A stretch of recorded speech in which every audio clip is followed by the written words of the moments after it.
அனைவருக்கும் வணக்கம். மதாபிதா குருதெய்வ ஆசியுடன் எம்பெருமான் ஸ்ரீ உச்சிஷ்ட மகா கணபதி அனைவருக்கும் நீண்ட ஆயுளையும் நிறைந்த செல்வத்தையும் உயர்ந்த புகழையும் மெய்ஞானத்தையும் பேரறிவையும் பிரபஞ்ச ஞானத்தையும் பெருமையுடன் வழங்கட்டும். அனைவருக்கும் எனது மானசீகமான வாழ்த்துக்கள், மானசீகமான ஆசைகள். அனைவரையும் ஜி.கே. அஸ்ட்ரோ அன்புடன் வரவேற்கிறது. நம்ம இன்னைக்கு பார்க்க போற தலைப்பு, ஒரு அவமானத்தை ஏற்படுத்தக்கூடிய கோச்சாரம் எப்படி இருக்கும் அப்படிங்கிறத பார்க்கலாம். எந்த ஒரு சப்ஜெக்ட் பார்த்தாலும் அது ரெண்டு பிரிவை பெரும்பிரிவா பார்க்கணும். ஒன்று காரக கிரகம், இன்னொன்று காரக பாவம். அந்த அவமானத்தை ஏற்படுத்தக்கூடிய காரக கிரகம் அப்படிங்கிறது சனி, ராகு. இதுதான் அவமானத்தை ஏற்படுத்தக்கூடிய காரக கிரகம். சனியும் ராகு கேதுவும். பாவகம் அப்படின்னா 8ஆம் பாவம் தான் நமக்கு அந்த அவமானத்தை ஏற்படுத்தக்கூடிய பாவம். 8ல எந்த கிரகம் நிற்குதோ, பிறந்த கால ஜாதகத்துல 8ல எந்த கிரகம் நிற்கிறதோ அந்த கிரகத்துடைய காரக தன்மையும் அவமானத்துக்கு முக்கியமான காரணமா கருதப்படுது. அப்ப இத்தனை வச்சு நம்ம எப்ப ஒரு அவமானம் ஏற்படுது ஒரு ஜாதகருக்கு அப்படின்னு பார்த்தா, நமக்கு பிறந்த காலத்தில் நிச்சயிக்கப்பட்ட ஒரு கிரக அமைப்பு தான் கோச்சாரத்திலையும் தசாபுத்திலையும் அது நடைமுறைக்கு அந்த அவமானத்தை கொண்டுகிட்டு வர்றதுக்கு அதிகாரம் பெறுகிறது. பிறந்த கால ஜாதகத்துல இல்லாத ஒரு விஷயம் கோச்சாரத்திலேயோ தசாபுத்திலேயோ கட்டாயம் நடக்காது. அதுல எந்த விதமான டவுட்டும் இருக்க வேண்டாம். அப்ப பிறந்த கால ஜாதகத்துல 8ல நிறைய கிரகங்கள் இருந்தனா அது அதிக அவமானங்களை சந்திக்கக்கூடிய ஜாதகம்னு ஒரு முடிவுக்கு வரலாம். ஒண்ணு. 8ல நிற்கக்கூடிய கிரகங்கள் தசாபுத்தியா வரக்கூடிய வயசுக்கு தகுந்த அவமானங்களே அந்த வயசுல கொண்டு வந்து கொடுக்காமல் போகாது. 2. இந்த அஷ்டமாதிபதி கூட ஏதேனும் 4, 6 சம்பந்தப்படும் போது அது ஆயுள் பயத்தை கொடுக்குறது, அவமானத்தை கொடுக்கறது இல்லை. அந்த 8ல இருக்கக்கூடிய கிரகங்கள் அவமானத்தை கொடுத்ததுன்னா அது ஆயுள் பயத்தை தரக்கூடிய அளவுக்கு பெருத்த அவமானத்தை கொடுக்குது. அதுக்கடுத்து 8ஆம் இடத்தை பார்க்கக்கூடிய கிரகங்கள் அவமானம் வருவதற்கான காரணிகளை கொண்டாந்து வாசல்ல வைக்கிறது. 8ஆம் இடத்தில் நிற்கக்கூடிய கிரகமும் 8ஆம் அதிபதியும் பெருத்த அவமானத்தையும், 8ஆம் இடத்தை பார்த்த 8ஆம் இடத்தில் நட்சத்திரத்தில் இருந்த கிரகங்கள் 2வது தரமான அவமானத்தை தர்றதுக்கு முக்கியமான காரணமா இருக்கு. இந்த அவமானத்தை மனசு வலிக்கிற மாதிரி கொடுக்கணும் அப்படின்னா அந்த 8ஆம் பாவத்தோட சனி ராகு சம்பந்தம் இருக்கும். அந்த அவமானம் ரொம்ப பெரிய லெவல் அவமானத்தை கொடுத்து மனசு வலிக்கிற மாதிரி பண்ணிருக்கு. இது கோச்சாரத்துல எப்படி கவனிக்கணும்னா, 8ல் நின்ற கிரகம் தசையோ புத்தியோ நடத்தும் போது கோச்சாரத்துல எந்தெந்த பாவத்துல போதோ அது சம்பந்தமான அவமானம் வலுவா நடந்துருது. அந்த அவமானத்தை அவரால் தாங்க முடியாத அளவுக்கு போகணும்னா 2ஆம் இடத்தோட சனி, 2ஆம் இடத்துல நிற்கக்கூடிய சனி, 8ஆம் இடத்தை பார்க்கக்கூடிய சனி அந்த அவமானத்தை வலுவா கொடுத்துரும். சார் 8ல எந்த கிரகமே இல்லை, அப்ப அவருக்கு அவமானம் இல்லையான்னு கேட்டா 8ஆம் அதிபதியுடைய கோச்சாரம் நமக்கு அவமானத்திற்கு முக்கியமான பங்கு வகிக்கிறது. அப்ப 8ஆம் அதிபதி யாருன்னு பார்க்கிறோம். அவருடைய தசாபுத்தி அந்தர காலங்கள்ல அவர் எந்த பாவத்துல போய் நிற்கிறாரோ அங்க அவருடைய நட்சத்திரம் இருந்தால் அந்த அவமானம் மிகப்பெரிய அவமானமா கொடுக்குது. மறுபடியும் சொல்லுவோம், 8ல எந்த கிரகமே இல்லை அப்படிங்கிற பட்சத்துல 8ஆம் அதிபதியைத்தான் நம்ம முக்கியமா கருதுறோம், அவருடைய கோச்சாரத்தை கருதுறோம். அப்ப 8ஆம் அதிபதியுடைய தசையோ புத்தியோ அந்தரமோ நடத்தும் போது அவர் கோச்சாரத்துல எங்க போகிறாரோ அங்க அவரோட நட்சத்திரம் இருந்தால் அந்த அவமானத்தை பெருசா கொடுக்குது. ஒண்ணு. அதுவே 6, 8, 12 பாவத்தோட சம்மந்தப்படுறோம்னா அந்த அவமானம் பெரிய லெவல்ல இருக்கு. அஷ்டமாதிபதியுடைய வீட்டுக்குள்ள வரும்போது இருக்கக்கூடிய அவமானம் தான் ரொம்ப கவலைக்குரிய அவமானம் இருக்கு. முதல் தரமான அவமானத்தை கொடுக்கக்கூடிய காரக கிரகம் எதுனா சனி. 2வது தரமான அவமானத்தை கொடுக்கக்கூடிய யாருன்னா கேது. 3ஆம் தரமான அவமானத்தை கொடுக்கக்கூடிய யாருன்னா ராகு.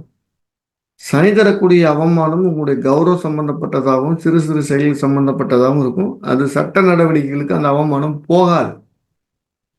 கேது தரக்கூடிய அவமானங்கள் எப்படின்னா கொஞ்சம் பெரிய அவமானம் இருக்கும், அது சட்ட நடவடிக்கைகளுக்கு வலிமையா கொண்டு போய் சேர்க்கும். நம்ம அதனால மிகப்பெரிய அவமானத்தை சந்திப்போம். நாம மட்டுமில்ல, குடும்பமே அது அவமானத்தை சந்திக்கிற மாதிரி இருக்கும். ராகு தரக்கூடிய அவமானங்கள் எப்படின்னா காலத்துக்கு ஒரு பழிச்சொல்லாகவும் கேவலம் மிகுந்த ஒரு அவமானமா இருக்கும். இந்த 3 பேத்துல யாரேனும் ஒருவர் 8ஆம் இடத்தோட சம்பந்தப்பட்டிருந்தாங்களா பிறந்த கால ஜாதகத்துல, இந்த 3 பேர் சனி, ராகு, கேது இந்த 3த்துல யாரும் தொடர்பு கொண்டிருப்பாரானால் அவங்களுடைய கோச்சாரம், அதே 8ஆம் பாவத்தில் வரக்கூடிய காலம் அல்லது 8ஆம் நட்சத்திரத்தில் பயணிக்கக்கூடிய காலம் அல்லது 8ஆம் இடத்தை பார்க்கக்கூடிய காலத்துல அந்த அவமானம் மிகப்பெரிய அளவில் இருக்கும். அதுல எந்த சேஞ்சுமே இல்லை. ஒருத்தருக்கு பிறந்த காலத்துல 6ல சனி, அப்ப 6ல சனின்னா ஒரு 3ஆம் பறவை 8ஆம் இடத்தை பார்க்கிறார்.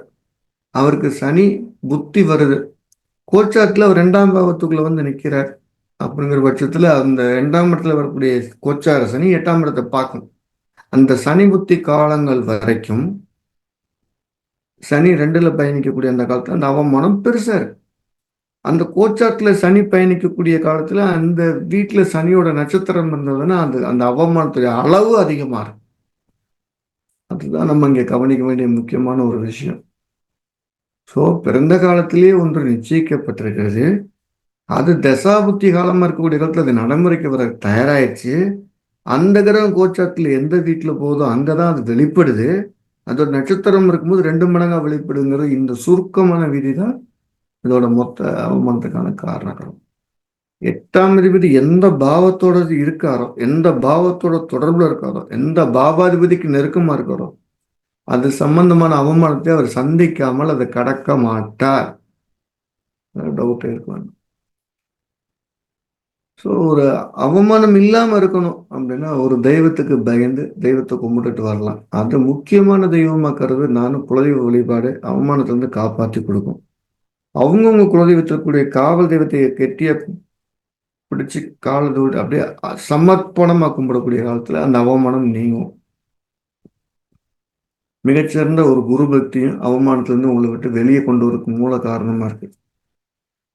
உங்களுக்கு ஏதேனும் ஒருவர் குருவா தேர்ந்தெடுத்துக்கலாம், இல்லை ஒரு சித்தரை தேர்ந்தெடுத்துக்கலாம், அல்லது ஒரு முனிவரை தேர்ந்தெடுத்துக்கலாம், அல்லது ஒரு ஞானித்துல அவங்களுடைய பாதம் பணிஞ்சு அவங்க தான் தன்னை அனைத்தும் பார்த்துக்கிறக்கூடிய சக்தி நம்புற பட்சத்துல அவங்களுடைய அவமானம் அவர் தடுக்கப்படுகிறது அல்லது உணர்த்தப்பட்டு அவர் காப்பாற்றப்படுகிறார். இத்தனை பேர் சொல்லும்போது காஞ்சி பெரியவர், சங்கராச்சாரியர், நம்ம சாய்பாபா, ராகவேந்திரர், கனகமட்டி சுவாமிகள், இப்படி அவங்களோட அவங்களுடைய அனுகிரகங்கள் இருக்கக்கூடிய சமயத்தில் அந்த அவமானம் கிட்ட வந்து வெளியே போறதையும் பார்த்துருக்கிறாங்க. அந்த ஒரு பெரியவங்களுடைய ஆசீர்வாதம் இருக்கிற பட்சத்தில் அவங்களுக்கான காரகிரகம் சனியும் கேதும். இந்த 8ஆம் இடத்துல இந்த சனி கேது தொடர்பு இருக்கும்போது குருவோட ஆசீர்வாதத்தினால அவங்களுக்கு நடக்கூடிய அவமானங்கள் உணர்த்தப்பட்டு பாதுகாக்கப்படுகிறார் அப்படிங்கிறது ஞாபகம் வச்சுக்கிட்டா சரி. என்னென்ன கோயிலெல்லாம் எந்தெந்த திருக்கோயிலெல்லாம் தேவாரம் பாடப்பட்டிருக்கும் ஒரு லிஸ்ட்டை வச்சுக்கிறோம். அந்தந்த கோயிலுக்கெல்லாம் போக போக உங்க அருகாமையிலே இருக்கக்கூடிய தேவாரம் பாடப்பட்ட திருக்கோவில் எதுன்னு தெரிஞ்சுக்க. அந்த திருக்கோவில போய் நீங்க ஆத்மார்த்தமா மனசுருகி நிற்கும் போது அதெல்லாம் அவமானங்கள் தடுக்கப்படுகிறது. நம்ம ஜிகஸ்டோ என்ன பண்ணிட்டு இருக்கிறோம்னா ஜோதிடத்தை எல்லாருக்கும் கொண்டு போய் சேர்க்கணும் அப்படின்னா எளிய விதிகளை கொண்டு ஒரு ஜோதிட வகுப்பு நடத்திட்டு வரோம்.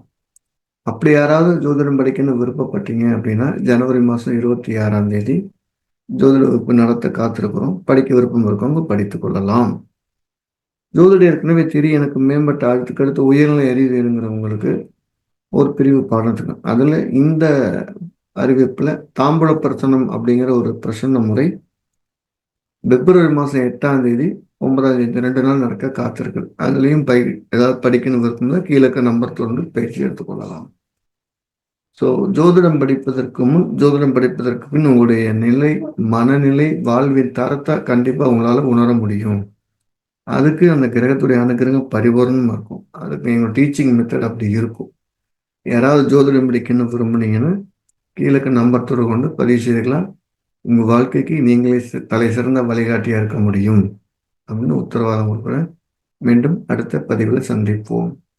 எல்லாம் வல்ல எம்பெருமான் ஸ்ரீ உச்சிஷ்ட மகாகணபதி அனைவருக்கும் நீண்ட ஆயுளையும் நிறைந்த செல்வத்தையும் உயர்ந்த புகழையும் மெய்ஞானத்தையும் பேரறிவையும் பிரபஞ்ச அறிவையும் பெருமையுடன் வழங்கட்டும். அனைவருக்கும் எனது மானசீகமான வாழ்த்துக்கள், மானசீகமான ஆசைகள்.